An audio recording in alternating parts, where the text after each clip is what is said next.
Hola chicos, hoy les voy a estar enseñando a cómo hacer helado, pero no cualquier helado. Helado de slime. Bueno, vamos a comenzar. Lo primero que necesitamos es obviamente slime. Deberían de tener slime tipo de colores o transparente para pintarlo. Pero en este caso tengo dos y tengo estos. Tengo este de frutilla con olor, que es tipo así. Miren. Voy a sacar un pedazo para mostrar. Es así, pero en unas partes tiene transparente. Entonces eso lo voy a sacar, así lo pintamos y hacemos nuestro tipo helado slime. Y para el otro tengo este que es violeta con bolitas. Y para decorar tengo este vasito y estos cositos para hacer pulseras, pero la pulsera se me rompió, entonces dije, vamos a usarlo. Y podrían tener tipo plastiquitos para separar los slimes y que no se junten. Vamos a comenzar. Bueno, primero voy a agarrar el slime transparente que les dije.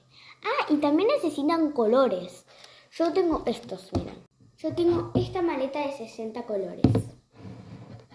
Pueden usar cualquier color, yo tengo solo estos que me sirven. Ya tengo otros, pero estos están buenos para pintarlos. Y la verdad que pinta súper bien. Que vamos a comenzar. Acá separé y ahora voy a pintarlo. La mitad de chocolate, digamos, y la mitad de frutilla. Ok, ahora sí. Tengo los dos glaseados. Y lo que quiero hacer más o menos es darlo vuelta por todo el vaso y lo mismo con los dos colores. Bueno, perdón, me tuve que venir a cambiar de teléfono porque estaba haciendo un quilombo ya. Bueno, así es como quedó hermoso, me encantó. ¡Ay! Y ahora le vamos a poner arriba tipo que de frutilla que sería el helado.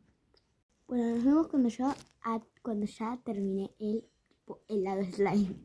¿Están preparados para ver cómo quedó este slime helado? 3, 2, 1. Antes de eso, por favor, denle like a mi video por aquí. Por favor, denle like. Bueno, sí, 5, 4, 3, 2, 1. ¡Tarán! ¡Mire qué lindo! Bueno, nos vemos en un próximo video. Segunda parte. Adiós.